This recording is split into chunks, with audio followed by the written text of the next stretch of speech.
रजित जी ग्वालियर से। श्री हरिवंश। श्री हरिवंश महाराज जी, आपके चरणों में कोटि कोटि प्रणाम। महाराज जी, किसी न किसी कारण से असफल हो रहा हूं, अतः मेरा मुख्य उद्देश्य परमार्थ की प्राप्ति है, लेकिन छोटे छोटे उद्देश्यों में जो असफलता मिलती है, भक्ति और असफलता के बीच सामंजस्य कैसे स्थापित करूं? मतलब आपका कथन है कि यदि मैं भक्ति कर रहा हूं तो मुझे सफलता सांसारिक मिलनी चाहिए, ऐसा? नहीं, ऐसा नहीं है। मेन उद्देश्य तो सफलता मतलब आत्म सिद्धि है, परमार्थ की प्राप्ति है। जी। लेकिन गृहस्थ जीवन में होते हुए रोटी कपड़ा मकान, अगर उसकी प्राप्ति नहीं हो रही, छोटी छोटी सफलताएं नहीं मिली, तो उसके लिए क्या? आज तक भूखे रहे हो क्या? नंगे रहे हो क्या? आप समझो, मेरे प्रभु जो है इतने करुणामय कि हम आप तो मनुष्य हैं, जो पशु पक्षी हैं, कीट पतंगे हैं, बहुत सी ऐसी योनियां हैं जिसको हम देख भी नहीं पा रहे, प्रभु उनको भी भूखा नहीं रखते। उनका नाम विश्वम्बर है। अब हमारी चाहतों की सफलता है, बात समझो। आपने जैसे सहज में कह दिया रोटी कपड़ा और मकान, तीनों से आप खाली नहीं हैं। ईमानदारी से बोलो, जिस दिन तुम नंगे घूमे हो और जिस दिन तुम्हें छत के नीचे न रहने को मिला हो और जिस दिन तुम भूखे रहे हो, वायु न मिली हो, जल न मिला हो सकता है अन्न न मिला हो, लेकिन प्राण पोषण के लिए दो आवश्यक है, वायु और जल, है ना? अब हमारी बात असलियत में, हमारी जो शरीर पोषण जीने की आवश्यकता है वो तो सबकी पूर्ति हो रही है। आप देख लीजिए, चाहतों की पूर्ति, शब्द हेले, हम लोग क्या करते हैं कि असली ज्ञान को छुपा करके नकली बात बोल देते हैं, जिसमें सब हाँ में हाँ मिला दे। ये नकली बात है कि हमें रोटी कपड़ा और मकान तो चाहिए, पक्का प्यारे वो पशु पक्षियों को भी देता है।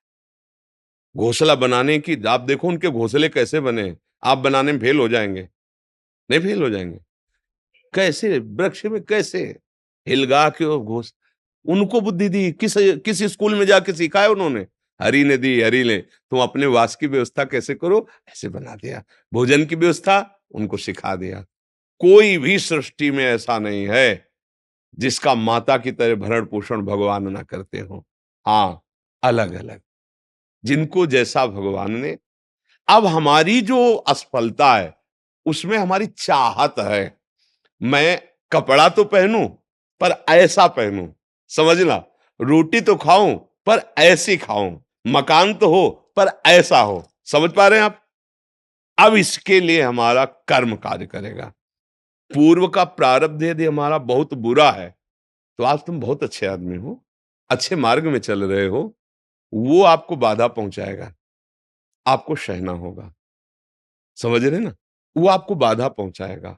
अब जो ये नाम हम आपको बता रहे हैं कि नाम जप कीजिए, धर्म से चलिए, वो युद्ध करेगा उस प्रारब्ध से, आपको वो गिरने नहीं देगा, आएगा। आप जो कार्य कर रहे हो उसमें सम्यक जो फल मिलना चाहिए, नहीं मिला, आपको असंतुष्टता होगी, क्योंकि आपने ऐसे पूर्व में कर्म किए हैं। अब वो आपको बाधा पहुंचा रहे हैं, लेकिन आप भजन कर रहे हो ना, तो आपको निरुत्साहित होने नहीं देंगे।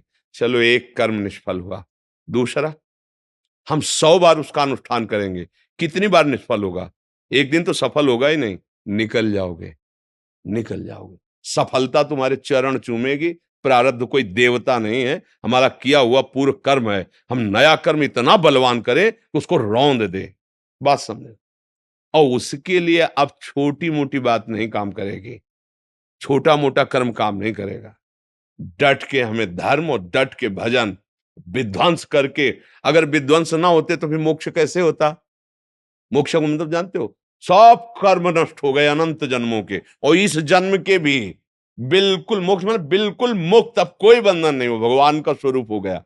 तो हुआ तो इसी जन्म में, जो हमने साधना की, जो भजन किया, जो चिंतन किया, जो सत्संग किया, मारा इसने पूरी आग लगा दी। कर्मों को संचित कर्म विध्वंस हो गए, जमा गोदाम। क्रियमाण जो कर रहे हैं, ये चिपकाव फसाव वाले नहीं हुए, क्योंकि ये सब समर्पित कर दिए भगवान को। प्रारब्ध आया, भजन के बल से उसको भोग रहे हैं, वो हमें परास्त नहीं कर सकता, निकल गए आगे। सुदामा जी की दशा क्या थी? नहीं थी, ये भी व्यवस्था नहीं थी। परिणाम में क्या हुआ? जैसी द्वारिकापुरी वैसी सुदामापुरी। फल की चिंता मत करो तुम। असफलताएं और सफलताएं ये हमारे मार्ग की पड़ाव हैं, कोई गर्मी वाला, कोई सुखद वाला। मार्ग का चलने वाला पथिक इन पड़ावों में फंस करके अपने मार्ग को नहीं भूल जाता है। असफलता तुम्हारे जीवन की सफलता का स्वरूप बनेगी। बस डट करके ऐसा भजन करो, सत्कार्य करो, जिससे पूर्व प्रारब्ध नष्ट हो जाए। सच्चाई की, अध्यात्म की बात यह है। अब चोरी, हिंसा, अधर्म आचरण, तो वो तो पूर्व प्रारब्ध है ही, नया कर्म भी बिगड़ गया, दोनों मिलकर फिर आपको जीना मुश्किल कर देंगे। और होता है, देखो ना, पिता को मार डाला कि जल्दी मरे, हम इस प्रॉपर्टी का दे। पिता को मार डाला और आप जेल गए, संपत्ति यूं ही पड़ी है, तीसरा उसका भोग कर रहा। विवेक खत्म हो जाता है। विवेकवान बनो, जैसी भी परिस्थिति हो उसमें राजी होना सीखो, वो आपके ही कर्म का परिणाम है। और ऐसे नवीन कर्म करो कि विध्वंस कर दो उस प्रारब्ध कर्म को जो तुम्हें झुकाना चाहता है, मिटाना चाहता है। हमारी प्रार्थना को अगर आप समझोगे तो आगे बढ़ोगे। अपना ही कर्म कोऊ न काहू के सुख दुख कर दाता, निज कृत कर्म भोग सुन भ्राता। तो बोले संतों के पास क्यों जाया जाता है? यही समझने के लिए। अब हम क्या करें जिससे हमारा कर्म हमको परेशान न कर पाए? वो है ज्ञान, वो है भक्ति, वो है भगवान का आश्रय। जब घर में भोज आते हो, भिक्षा भी नहीं मिली, तो पत्नी पूछती कि बच्चों को कैसे जिलाएं? तो तुलसी दल उतारते, ठाकुर को भोग लगाते, आधा आधा तुलसी दल। उनका एक मित्र था जो धनी के यहाँ वो पुरोहित कर्म करता था, डोली में बैठ के निकलता, पालकी में। वो कहता है, सुदामा जी, हमारे यहाँ जो सेठ है ना, उनके यहाँ चलो, थोड़ी देर श्लोक बोलना। तो सब व्यवस्था उनका। हमने तो अपना सेठ श्री कृष्ण को वरण किया है, अब वो भूखे रखे चाहे मारे, अब हम दूसरे की गुलामी नहीं कर सकते। हमने तो भगवान को अपना माना है। हिले नहीं तो भगवान का हृदय हिल गया। एक दिन प्रसाद पा रहे थे से एकदम ऐसे हो गए। रुक्मिणी जी मन की बात, तो उनका प्रभु, ऐसी स्थिति आपकी तभी होती जब कोई आपका भक्त भूखा होता है। तो भगवान के आंसू आ गए। हमारा पुराना मित्र है सुदामा, और कई दिन से उसके घर में भोजन नहीं, बच्चे। बोले, प्रभु आप दुखी हो रहे हो, महालक्ष्मी स्वरूपम, आप आदेश करो, त्रिभुवन की राज्य लक्ष्मी उसके घर में। तो उनका बात तो यही कि उसके अंदर कामना नहीं है, और मेरे भक्त के अंदर यदि कामना नहीं होती तो माया मैं नहीं देता। मेरे भक्त के अंदर कामना नहीं होती तो मैं माया, और वो निष्काम भक्त है सुदामा, उसके अंदर कभी कामना आ ही नहीं सकती कि हे भगवान भोजन तो दे दो, कभी नहीं। तो रुक्मिणी जी ने कहा, हम आपका दुख नहीं दे सकते। फिर हम कुछ रचती हैं। तो उन्होंने कहा, नहीं, पहले हमें कामना पैदा करना पड़ेगा। भगवान सोच रहे हैं, पहले हमें भक्त के हृदय में कामना पैदा करना पड़ेगा। गए एक भिक्षुक के रूप में। जब सुदामा जी भिक्षा को गए थे, भिक्षाम दे, अतिथि धर्म गृहस्थ में बहुत बड़ा धर्म होता है, दरवाजे आए हुए का आदर करना चाहिए। तो कुछ ना हो तो वचन से है, निकली भिक्षाम दे। तो उनका, भगवान हम भिक्षा देने लायक नहीं है। क्यों? उनका एक पुत्र हुआ है, इसलिए सूदक है। ठीक है, 15 दिन बाद आ जाएंगे। बोले, मत आना, क्योंकि हमारे जो पुत्र हुआ है वो दरिद्र, दरिद्र नामक पुत्र हुआ है, और इसका सूदक पूरे जीवन में नहीं जाएगा। अर्थात हम दरिद्र हैं, हमारे पास कुछ है ही नहीं जो मैं आपको दे सकूं। भगवान ने कहा, सुना है तुम्हारे पति के मित्र द्वारिकाधीश भगवान है, जिनके मित्र श्री कृष्ण द्वारिकाधीश हैं, उनकी ये दशा, एक बार कहो ना अपने पति से कि अपने मित्र के पास जाएं। भगवान चले, पत्नी आए। जब आए सुदामा जी, तो पत्नी ने कहा कि हाँ, हमें तो स्मरण नहीं था, आपके मित्र द्वारिकाधीश है ना, आप उनके पास जाओगे तो मैं कभी इस बात के लिए नहीं जाऊंगा कि श्री कृष्ण मुझे सांसारिक वस्तु दे। नहीं नहीं। बोले, आप कब कह रही मांगना? आप केवल जाओगे तो आपकी दशा देख करके वो आपको दे देंगे। बोले, तुम कहती हो तो हमें दर्शन मिलेंगे मेरे प्यारे के, इसलिए मैं जा सकता हूं। अब मित्र के पास, गुरु के पास जाए तो कुछ ऐसा शास्त्रीय सिद्धांत है, कुछ भेंट ले जाए। बेटी के यहाँ जाए, गुरुदेव के यहाँ जाए, आराध्य देव के यहाँ जाए, ऐसा। और मित्र के यहाँ जाए तो उनका भेंट के लिए, अब खुद खाने के लिए भेंट क्या। सुदामा जी की पत्नी ने कहा, देखो प्रयास करती, 4-5 आस मोहल्ले के घरों में गई, तो कुछ तो ऐसे थे, देखते ही बंद कर लेते थे दरवाजा कि मांगेगी आके, और क्या है। थोड़ा एक प्रिय भाव रखती थी। तो कहा हमारे पति द्वारिकाधीश से मिलने जा रहे हैं, कुछ उनकी भेंट के लिए। तो सूप होता है, सूप से जैसे पछोरा जाता है, अच्छे चावल पीछे हो जाते हैं, टूटे वाले आगे हो जाते हैं। वो टूटे हुए तंदुल जो वो दिए कि हाँ ले लो। वो तंदुल लिए 3 मुट्ठी। अब उनके पास अच्छी रुमाल भी नहीं थी, क्योंकि सब पैसे से होता है, गरीब, इतने गरीब। अपनी फटी हुई कपड़े की धोती, उसमें चावल। पूरा बहुत बड़ा चरित्र है। पर जब भगवान के द्वार में पहुंचे, तो जहां ब्रह्मा और शंकर भी खड़े रहना होता है, वो द्वारिकाधीश का वैभव।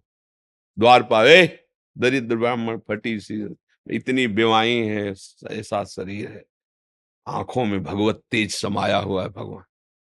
तो उनका भैया, एक बार तुम अपने स्वामी से कह दो जाके कि सुदामा नाम का कोई आपका मित्र आया है, बस ऐसा। पार्षदों ने बड़े दयालु हैं। पार्षदों ने कहा आप यहीं तब तक खड़े रहिए जब तक हम ना आए। और भी पार्षद थे। एक दौड़ते हुए गया, जय जयकार हो प्रभु, कोई एक दरिद्र ब्राह्मण वेश में है, और वो सुदामा। सुदामा कूद पड़े भगवान। ब्रह्मा शंकर को भी इंतजार करना पड़ता था, लेकिन सुदामा नाम सुनते ही भाग पड़े भगवान। और ये सब आश्चर्यचकित बात रुक्मिणी जी, पार्षद सब देख रहे हैं कि ऐसे तो कभी भगवान नहीं भागे, कि भाई ब्रह्मा जी आए भगवान भाग पड़े या शंकर जी आए, सब आकर इंतजार करते हैं। और प्रभु जब प्रभु दौड़ के गए सुदामा जी को। सुदामा जी संकुचित हो रहे हैं कि मेरी हड्डियां ऐसे सुकोमल, तन मेरे श्याम सुंदर के लग रही होंगी। वो सकुचते जा रहे कि इतना बड़ा वैभव स्वामी हमें ऐसे। भगवान ऐसे अपने हाथ से चरण पखारे सुदामा जी के, थाल रखकर। रुक्मिणी जी आश्चर्यचकित हो रही है, ऐसा कोई तपस्वी, ऐसा कोई महात्मा जिसकी ऐसे भगवान अभी तक तो नहीं देखा जैसा इस ब्राह्मण। और धोती कई जगह से फटी थी, जो दुपट्टी उसको ऐसे केवल अंग ढके हुए थे, ऐसी धोती थी, हड्डियां हड्डियां शरीर में। रुक्मिणी जी के पलंग पे बैठाला भगवान ने, जिस पलंग को ब्रह्मा शंकर नमस्कार करते हैं, उस पलंग पे बैठाला, चरण धोए, चरणामृत लिया, का हो भाग्य आप पधारे, भोजन पानी से चरण दाब रहे भगवान। सुदामा जी सोचते वो दास पर कितनी प्रीति प्रभु करते हैं। 2-3 दिन 4 दिन सबसे प्रभु मिलवा रहे हैं, परिचय करा, ये मेरे मित्र सुदामा जी हैं, ऐसे बैठे। और सबके बीच में कहा कि ब्याह हो गया है, क्योंकि जब मित्र बने थे तब तो गुरुकुल में थे। तो सुदामा जी ने कहा पुत्र भी है। हाँ, तो भाभी ने कुछ दिया भी होगा हमारे लिए। अब ये वैभव, हाँ, अब वहां फटे कपड़े में तंदुल कैसे। बोले देखो पहले चूक की थी, गुरु माता ने चले दिए थे हमारे लिए, और फिर चूक कर रहे हो, कुछ दिया है। अब भगवान ने ऐसे हाथ पकड़ा उनका, उठाया, कहा इतनी स्वादिष्ट कीमती वस्तु तुम छुपाए रखे हो। खोला, उस फटे पुराने कपड़े में लपटे हुए तंदुल। रोमांच हो रहा है भगवान को। रुक्मिणी जी देख रहे हैं कि ऐसी प्रसन्नता से तो 56 भोग भगवान नहीं पाते द्वारिकाधीश, जैसी इस गरीब ब्राह्मण के तंदुल पा रहे हैं भगवान। दूसरी मुट्ठी ली, तीसरी में रुक्मिणी जी ने हाथ पर, प्रभु बस इतना काफी है इनके लिए। 2 मुट्ठी में 2 लोग का वैभव सुदामा को।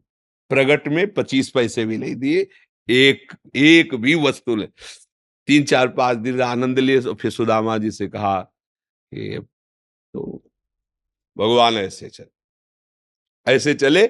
सुदामा जी ने सोचा कि प्रगट में तो कुछ दिया नहीं, हमें लगता विदा करने चल रहे हैं, तो कुछ अगर 2-4 असरफी भी होंगी तो खान पान व्यवस्था तो चली जाएगी। भगवान ने कहा जो अच्छे अच्छे कपड़े पहनाए थे, रास्ते में कोई उतार सकता है तो उतार दो, अपनी धोती पहन लो। यहाँ पर धोती पहन। रास्ते में बोले आप इधर से ऐसे जान, फिर वहां से मुड़ जाना। बोले हम तो आए थे तो रास्ता तो जानते हैं प्रभु, चले जाए। और रास्ते में सोच रहे मेरे मित्र कितने कृपालु हैं, मुझे इसलिए नहीं दिया कि ये कहीं मेरा चिंतन छोड़कर धन का चिंतन न करें। हे श्री कृष्ण, सदैव आप जैसा ही मित्र मिले। सोचते सोचते आए, आए तो देखा फिर वही द्वारिकापुरी। बोले मेरी बुद्धि मारी गई है कि वास्तविक यहाँ कोई रचना हो गई। यहाँ तो हमारी एक छोटी सी कुटिया थी, ऐसा ऐसा। देखा कि उनकी पत्नी जो है स्वर्ण थाल लिए दास दासियों से आरती उतारने। तो उनका तुम कौन हो? तो उनका आपकी दासी हूँ, आपकी पत्नी। ये सब बोले जिनके पास गए थे ना उन्होंने सब अश्रु पुलकित हो रहे कि वास्तविक तेरे दरबार की आली निराली शान ये देखी, सखावत खुद तेरी गलियों में चक्कर काटते देखा, फैलाया हाथ जिसने तेरे दरबार में आकर तुझे देते नहीं देखा, मगर झोली भरी देखी। ऐसे अगाध सिंधु भगवान का दासत्व भला हमको निष्फल कैसे हो जाए? हम जो राधा राधा जप रहे, हरि हरि, ये कभी निष्फल हो सकता है। पर धैर्यवान रहो, धैर्यवान रहो। समय से जब आएगा तो आप निहाल हो जाओगे। अश्रद्धा मत करो और ऐसा भी मत सोचो कि वो भरण पोषण हमें नहीं, ऐसा नहीं। त्रिभुवन में कोई नहीं है, सबको जैसे राजी हैं भगवान वैसे सबका भरण। किसी को 1 कुंतल मांस चाहिए तो उस पशु को भगवान उतनी व्यवस्था किए। किसी को कितना चारा चाहिए उतनी व्यवस्था किए। कितना सबको, पूरी सृष्टि को भगवान दे रहे हैं। इसलिए ऐसा तो कभी अश्रद्धा करना मत और धर्म से चलते रहो, नाम जप करते रहो, पूर्व कर्मों से लड़ो, निराश होना मत सीखो। आज सफल नहीं है तो हम कल सफल होंगे। ऐसा नहीं कि हर कर्म हमारा निष्फल चला जाए, ऐसा नहीं है।